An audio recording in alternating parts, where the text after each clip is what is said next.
Bro, I go to record this video, and my dog literally just walks up and just throws up at my feet. And if you know Willow, bro, she's like, she just randomly will throw up.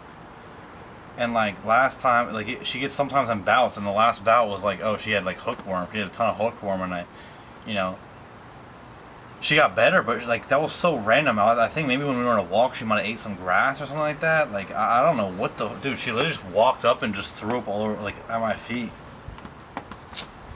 Ah. Anyway, today's been a pretty crazy Tuesday. But I go into work, first of all. You guys know I had my event on Friday. It didn't go too well. Well, it went too well. There was too much of a turnout for me to even. Anyway, so I had a note on my desk from like the pathology residents. They all signed a thing and like telling it like how good of a event they had. And then, bro, I'm reading through my emails, catching up because I took Monday off for Julian's birthday. And bro, I get this email from one of my bosses like, oh yeah, you're in the office 8 to 5 starting Monday.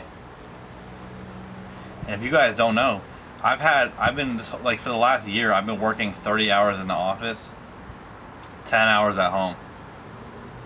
And like dude, that work-life balance is even if it's like an hour, it's like amazing to get off. I get off Monday, Tuesday at 4, Wednesday at 3, Thursday at 1 because I have therapy, and then Friday at 3. And now I'm there 8 to 5 every single day. Bro, I almost got up and left right then and there. Like, dude, that's like such a big part of like my satisfaction in life is my work-life balance, right? They just strip me away from my, like that's crazy. I mean, it seems crazy for the sense of like, well, like it sounds like very privileged because like, you know, people, even my friends at the same job, like they don't have like they didn't have like the work-life balance I have. They've been working 8 to 5 the whole time, so it's not crazy. But when you have a flexible schedule and you're kind of hybrid, and then you're forced to come back, you're like, dude, this is the whole point. It's like, oh man, dude, like this feels terrible. So that happened. I was kind of upset, but I mean, whatever. We keep it pushing. Then, bro, I gotta be kind of quiet. So like 2 weeks ago, maybe. No, the date, maybe last Thursday.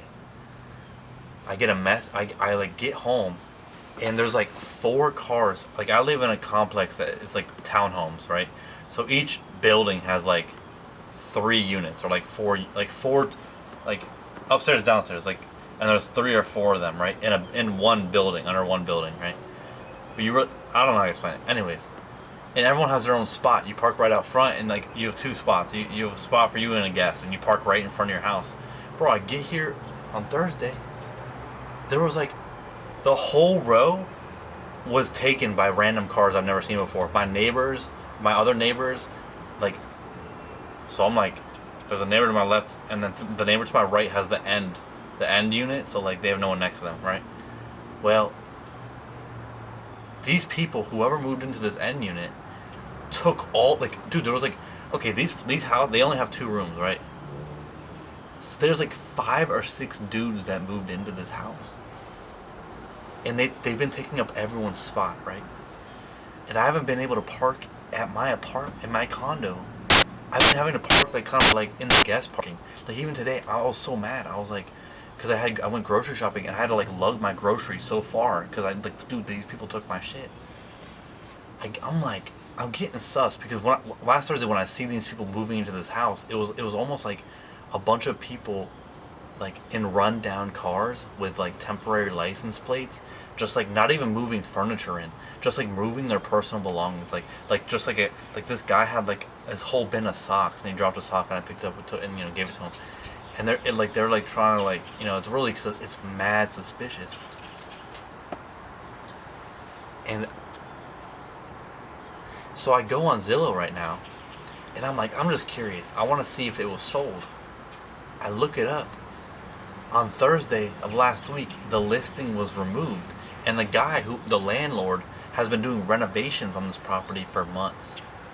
And I'm like, why would you do renovations and then let 6 people live here? And the thing is legally you can't even do that. Like if I were to rent out my house, you really most of the time can only do one person per room, right? So I can't like rent out a 2 bedroom to like 7 people. Like that's just you can't do that, right? I'm pretty sure. So I'm like confused. Yeah, the listing was removed last Thursday, not even sold. Like the listing was just removed. Like, well, why would they remove the listing be removed? I think they're squatters, bro. Cause bro, I don't know. It looks kind of like it was broken into because the front door, all the paint has been chipped off the door, and they like there's a Ring camera now, but it's not like a normal Ring. I don't even know how to explain it. It looks like a Ring camera that was put into a contraption, like and the windows you can't see inside. They boarded up the windows. And so like I didn't want to go knock on the door being like, yo, what the fuck, like come, like you took my spot. My neighbor, she put a note on the dude's windshield this morning. One of the dudes was like, yo, get out my spot. But I'm not doing that, bro. I'm nervous. And also I could be totally wrong and there's just like some dudes living there. There's normal dudes. But the way that they've gone about this, and let me see if my neighbor texts me back, because her landlord is the same landlord for this building. Same landlord. I'm just a bit. I don't know what's going on. I think I'm like, I would say like 60% sure they're squatters. And yo, fuck all them people in New York and California. Squatters' rights is the dumbest shit. Now I understand in a certain type of, well, this person, this really rich guy owns like 7 homes to himself, and he's like, 6 of them are always vacant. So like, I'm gonna live there because like people are just greedy for literally like shelter. People being greedy for shelter. Well, I can understand that, but at the same time, squatters' rights is so stupid. So I don't know what's going on.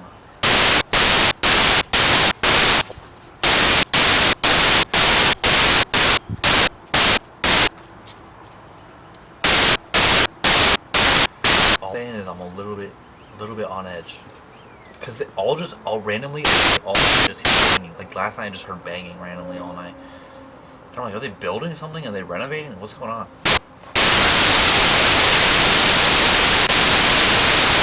And also, bro, y'all showed some motherfucking love on the last video. I got some newcomers. Welcome, boys and girls, and they and them, whatever the fuck you are. I don't give a fuck. Welcome. And but back to the work thing, bro. Getting my work-life balance stripped away from me. I was like, yo, God's about to catapult me into something new, bro. He's getting me prepped. He's like, yo, don't worry about that, bro. I got other plans for you. So I will just be faithful, express gratitude, and know there's more to come. Cause with utmost certainty,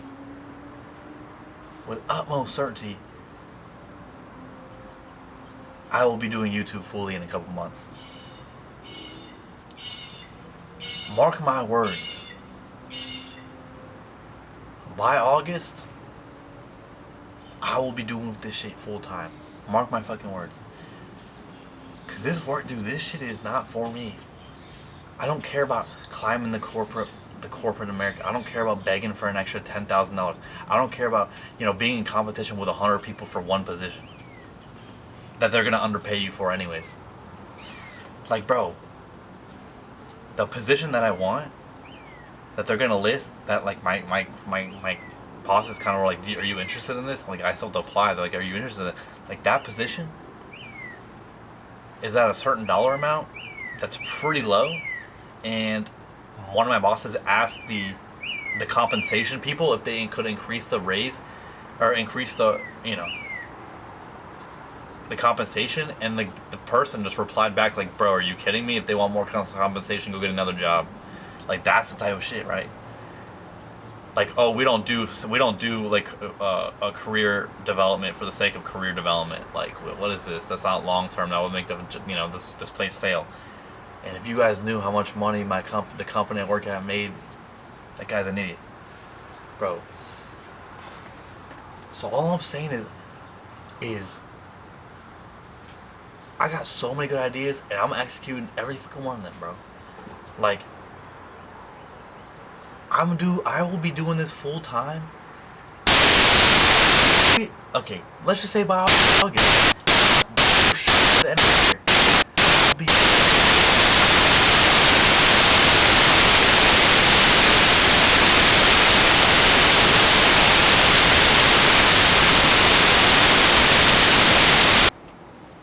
Oh, we got. This is the type of bro. When me and Julian were in Miami on Sunday night, we got from top and they were down and back. Just like doing exercise.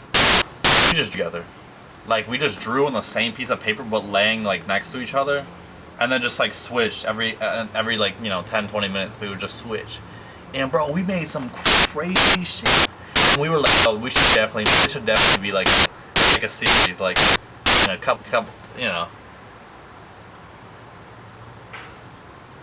Jick draws.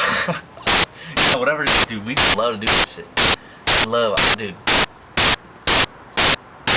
I'm telling you now, I will be out of this situation, bro. People will know Chabumba. Chabumba will be a fucking name that the people know. For sure. And if you guys don't know, the people know the name Chabumba already in the Super Smash Bros. Community, bro. Especially MDVA, which is like Maryland, Virginia, DC. Which is like one of like the more powerful regions for Melee. But y'all, I will be out of here, bro. I know it. It's not even an if, it's a when. It's always a when. Because, bro, it's like everything I've asked and everything I've wanted, God's given me the opportunity to execute. To the end. I want to be a guy that provides. Okay, he said, bet, I got you. Okay, like I literally go, dude, I spent, bro, just alone on Sunday, I was unemployed. Like, last year at this time right now, I was unemployed. And I had no money. I had like, literally like, I was begging my sister for money. I had about 100 money. Let me my I'll conversation like I'm like 24 spending racks, bro. What does that even? How does that even make sense? It doesn't. But that's the type of bro. He knows where my heart is. He knows what I want to do, and he's gonna keep putting me in positions to do so. And I continue to express gratitude, bro, because I love the universe or God, whatever, Jesus Christ, bro. This is the other thing. I was really learning about the crucifixion of Christ, and that shit made me cry like a bitch. Cause you think it's just like, he had his hands and feet nailed to the cross. You're like,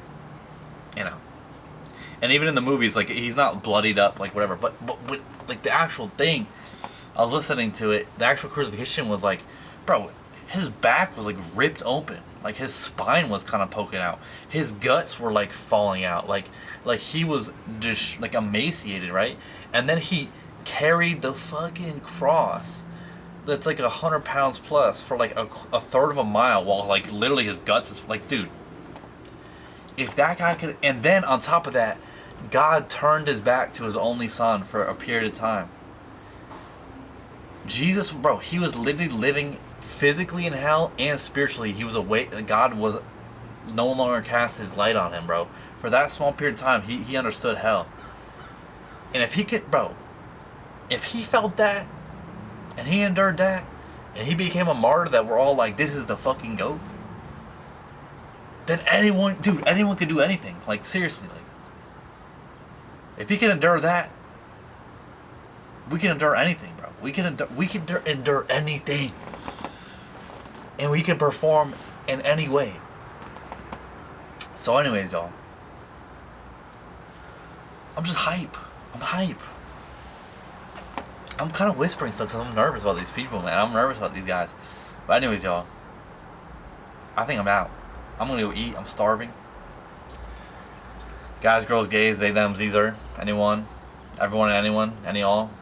I'll catch you guys tomorrow on a beautiful Wednesday. And yeah, have a nice rest of your Thursday, or Tuesday. 10-4.